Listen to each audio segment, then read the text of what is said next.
Marcos, el rey ya llegó. Es Argentina,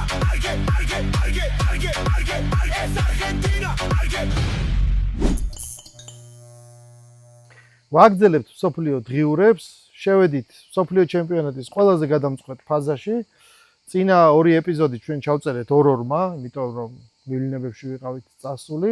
ეხლა ჩვენ დაგიბრუნდით კლავინდებურად სამივე და ჩვენ შევაფასებთ ნახევარფინალებს. ცალკე აღნიშნვის ღირსია მთელი ის პროცესი, რაც თან ახლავს ამ თამაშებს, როგორც წინა პერიოდში, ასევე მას შემდეგ. კომენტატორების შეფასებები, მათი აღწერილობები, მათ მიერ გაკეთებული პროგნოზები, ფეხბურთი, რაც არ უნდა ამტკიცონ მწვრთნელებმა და ესე იძახონ, რომ ეს მხოლოდ ფეხბურთია, მხოლოდ ფეხბურთი არ არის. და ეს უფრო მეტია ვიდრე ფეხბურთი, ეს არის ფილოსოფია, ცხოვრების წესი, დიდი დაპირისპირება ქვეყნებს შორის და არგენტინამაც თქვა, რომ არა, ეს ფეხბურთი არა, შუაში ინგლისთან დაპირისპირება, ჩვენ შემდეგ ვნახეთ თამაშის შემდეგ, უკვე ტრანსლაციის დასრულების შემდეგაც გულშემატკივრების მიერ გადმოგდებული ბანერი და არგენტინის მიერ გაშლილი, რომ მალვინა არის არგენტინა. ამიტომ ეს არასდროს არ მოჩება, მე ვინც რაც არ უნდა თქვას და ილაპარაკოს ის, რომ ეხლა აქ საჭიროა რაღაც FIFA და გამოძიება და მსაჯები, ისტორია უკვე დაწერილია და ამას ვერაფერი ვეღარ შეცვლის. აბა თქვენი შთაბეჭდილებები. უნდა შევიქო თავიდანვე თქვენ ხართ მოწმეები და არა მხოლოდ თქვენი მაყურებლებიც, რომ სკეპტიკურად ვიყავი საფრანგეთის მიმართ განწყობილი ნახევარდაცვის სისუსტის გამო, იმედი მომეცა შედარებით, რა თქმა უნდა, ეხლა მაროკოს დამარცხების შემდეგ, მაგრამ ესპანეთისნაირ გუნდთან ვერც ერთმა ვერ გაიბრწყინა, ვერც ოლისემ, ვერც მბაპემ, მით უმეტეს ვერც დემბელემ. აქ აღნიშნოთ, რომ დემბელი კარგად თამაშობს პარი სენ-ჟერმენში, იმიტომ რომ პარი სენ-ჟერმენში მას აქვს სრული თავისუფლება. იქ ქაოტურად უტევს პარი სენ-ჟერმენი და იქ ხვიჩა მომენტებს უქმნის და ასე შემდეგ. ხვიჩაც არ აღმოაჩნდა, ხვიჩასნაირ ფეხბურთელიც არ აღმოაჩნდა ეხლა ამ საფრანგეთს, რომ გაერღვია ესპანეთი, როგორც ხვიჩამ გაარღვია ბაიერნი, გაარღვია არსენალი, რომლებიც აშკარად თავიდან უფრო კარგ თამაშობდნენ ვიდრე პარი სენ-ჟერმენი, ხო? ჯობდნენ თავიდან ჩაგრავდნენ. აქაც ესპანეთი ჩაგრავდა საფრანგეთს და არც ოლისეს და არც მბაპეს ვიმეორებ არ აღმოაჩნდა იმისი კლასი, რომ მარტოს ინდივიდუალურად გაერღვია ესპანეთის დაცვა. და რა თქმა უნდა ეხლა უნდა აღნიშნოთ, რომ ესპანეთის სახით ჩვენ გვაქვს საქმე ძალიან ნაწყობილ შეთამაშებულ გუნდ მანქანასთან, რომელსაც ხავს ბრწყინვალე ნახევარმცველი როდრი, მას შემთხვევით არ აუღია, რა თქმა უნდა. ოქროსბურთია კიდე გაირო მისეს ოქროსბურთი რამეთი დაფასდა თანამედროვე ესპანური ფეხბურთი.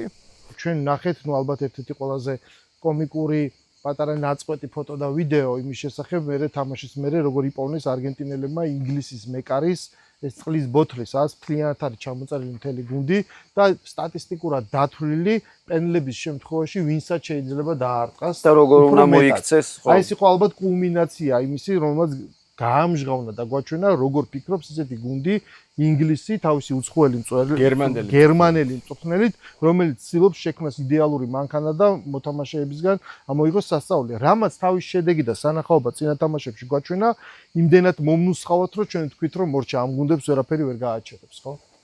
კი, პრინციპში ზუსტად ეგ იყო, რომ ორი მნიშვნელოვანი მომენტი, რაც უფრო შორს მიდიან, რაც უფრო მაღალია ფასი თამაში მატჩის შედეგის, მით უფრო ყველა ფრთხილობს. თუმცა იყო პატარა სიურპრიზები ჩემი აზრით, ის რომ ინგლისმა გააგრძელა თავის თამაში გარკვეულ დრომდე, მაგრამ ჩვენ ახლა ყველაფერი არ ვიცით.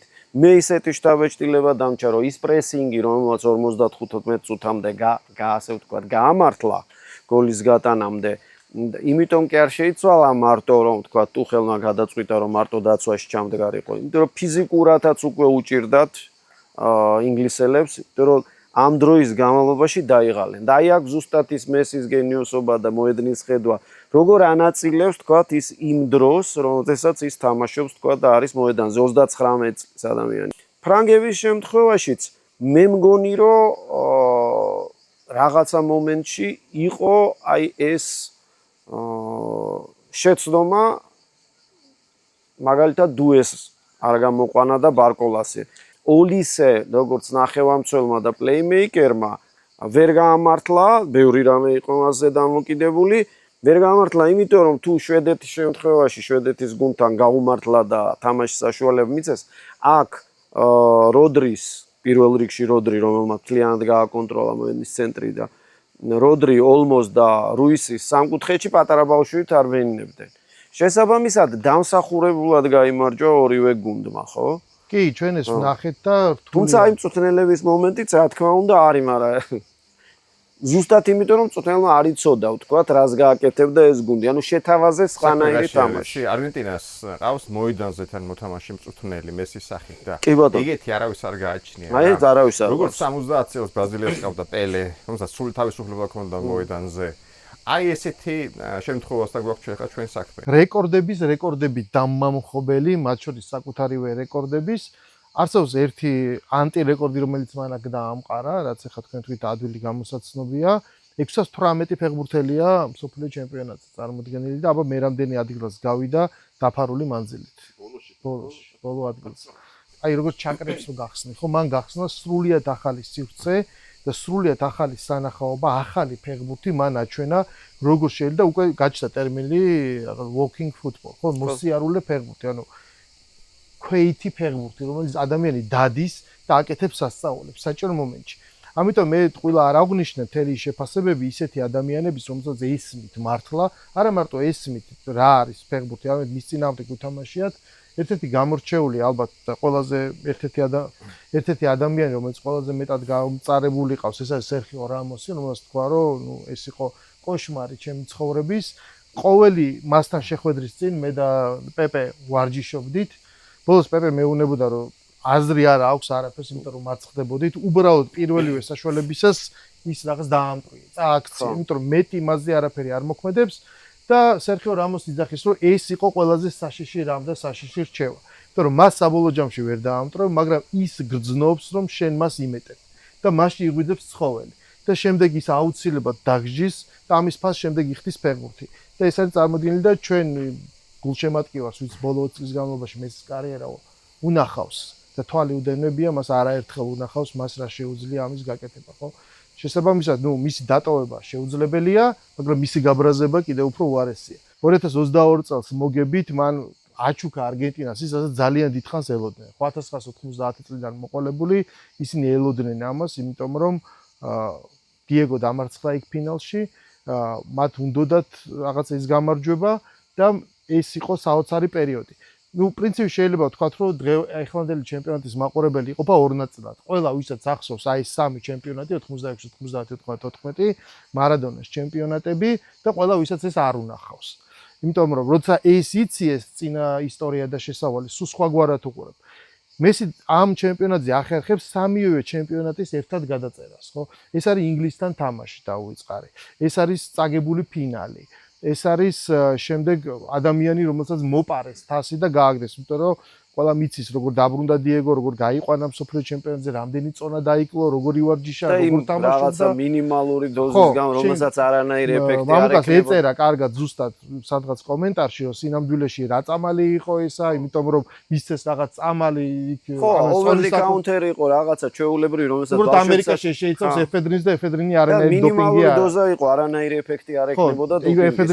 მიზეზი იყო რა, ხო. ხო და ეს ააცალეს ფუკასავით და დღეს ეს არის დაბრუნება ამ სამართლიანობის აღდგენა, რაც მე თუ მკითხავ ეს უკვე მოხდა. ნელ-ნელა ფინალისკენ მივდივართ და დონალდ ტრამპი აქტიურდება, მან უკვე გააკეთა პრაქტიკულად თავის სპორტული შეფასება, კომენტარიც გააკეთა, ხო. სასწაული ჰარი კეინის შესახებ და FIFA-ს პრეზიდენტს მოუწია ღიმილით აი ამ რაღაცა მისი მორიგი გამოხდომის მოსმენა.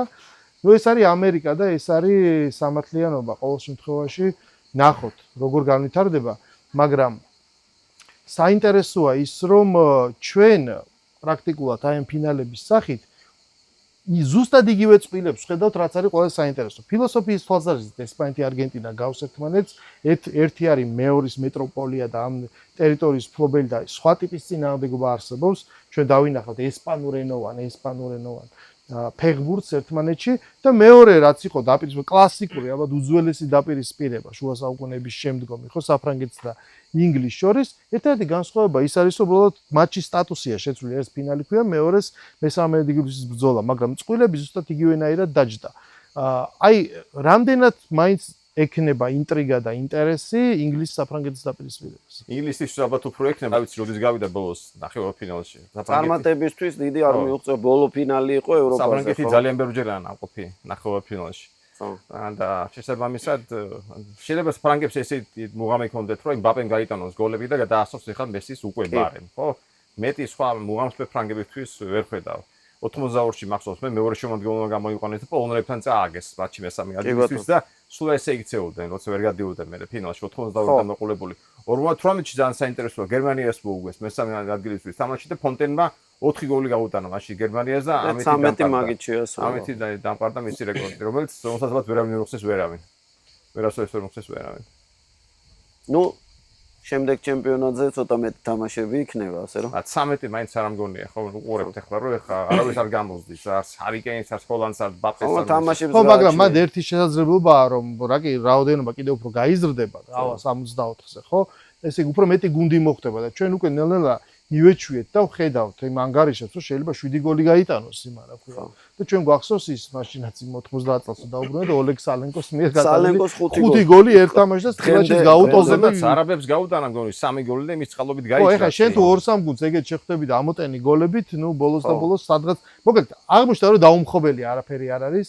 ძალიან მნიშვნელოვანია და მინდა თქვა რომ რაღაცნაირად ამ ყველაფერს ერთგვარი საკრალური განზომილებაც აქვს და ყოველ შემთხვევაში რომ უყურებ და ყველაზე უფრო მე თვალში მომხვდა და ყურში მომხვდა მესის კომენტარი როცა უთხრეს რომ აი ესეც აი თითქოს აი ეს წინასწარმეტყველებად აღსრულდა ხო ინგლისთან მოგება თორე ინგლისთან მოგება ეს არის მნიშვნელოვანი აი ამაშიც გაიმეორა მან დიეგო მარადონა 86 წლის და ეს იყო ძალიან მნიშვნელოვანი ეს ერისთვის არის არგენტინელი ერისთვის ძალიან დიდი მნიშვნელობის მაგრამ საკრალური უცნაურობა სწორედ იმაში მდგომარეობს რომ მთელი მისი ცხოვრება მესის ცხოვრება და კარიერა არის პრაქტიკულად აი როგორ თქვა რაღაც ღვთიურის გადაგება ხო აი სულ მახსენდებოდა ხოლმე ეს ფრაზა ფსალმოდან რომ ლოდი რომელიც შეურაცხყვეს მაშენებელთა ესე იქნა თავკიდეთ ანუ ბავშვი რომელიც იყო დაწუნებული არ იზრდებოდა ნუ არავის ამაზე იმედ კი რაღაცა კარგია რაღაც მაგრამ ამას პოტენციალი არ ქონდა ბავშვთა სკოლაში არ მიყავდა ბებიას რო ასე ის გახდა არა მარტო საუკეთესო ფეხბურთელი არამედ ის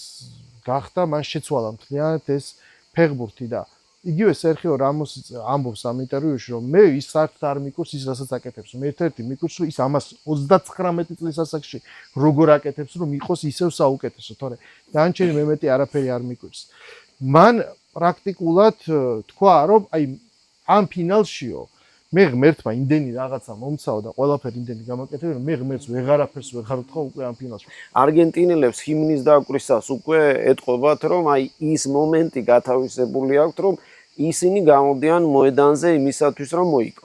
დიეგოსთვის წარმოუდგენელი იყო გაეცდინა ნაკრების თამაში. ის ჯდებოდა თვითფრინავზე, გარბოდა, ჩაფრინდებოდა არგენტინაში, წამედით იტალიიდან, ეუნებოდნენ არ წახვიდე, ისე უნდა მოუასწრებდე და თამაშებს შორის პაუზის დროს თუ ჯდებოდა ნაკრების თამაში, მიდიოდა და მოდი წამედით ოკეანეზე გადაფრენას აკეთებდა. ეს და ამიტომაც უყვარს ის ხალხს და ამიტომაც მათთვის ის არის სწორედ ეს ღმერთი, მაგრამ აღმოჩნდა რომ თურმე ღმერთს შეუძლია ყველაფერი. ანუ არ არსებობს ადამიანი, რომელსაც იმიტომა ფეხბურთი რატომ გვიყვარს ჩვენ, იმიტომ რომ ფეხბურთი მაგიის გარეშე არსებობს. ფეხბურთი არსებობს სასწავლის გარეშე. სხვა შემთხვევაში ეს იქნებოდა რაღაცა სპორტული ჭადრაკი, ხო, არ ვიცი ეს რანაირად შეიძლება აქ იყოს, ნუ ხე ჭადრაკში მაგიას ესე ვერ მოახდენ, ალბათ არის ინტელექტზე, ხო, დამოკიდებული. აი ეს არის ის მაგია, რასაც საჩვენებს და ჩვენ ვხედავთ სწორედ ამ სასწაულს.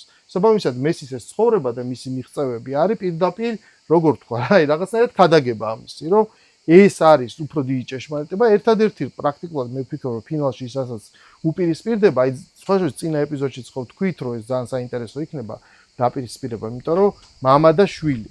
ანუ ფაქტობრივად ის ბავშვი იყო, რაღაც სანათლავ ემბას გავს ხო რაღაც. ხო, 6 თვის იყო არქეტიპულად ის რაღაც ფოტოსესიაში როცა გადაიღეს ლამინი ამან პრაქტიკულად ბარსელონელი, ეხლა უნდა დაუპირისპირდეს ზედა თაობას. ეხლა პრაქტიკულად მესის დასამარცხებელი ყავს ერთ-ერთი მხოლოდ დრო, რომ მან აჩვენოს, რომ მას ეს შეუძლია. ესპანეთი გვეჩაგრება ჩემი აზრით იამალი კი არ იყოლება დასამარცხებელი, მესის დასამარცხებელი იყოლება როდრის ცენტრი, აი ვინ ჩამოთვალე ხა პამუკამწეღან დანი ულმო არის ფენომენალური ფეხბურთელი ხა.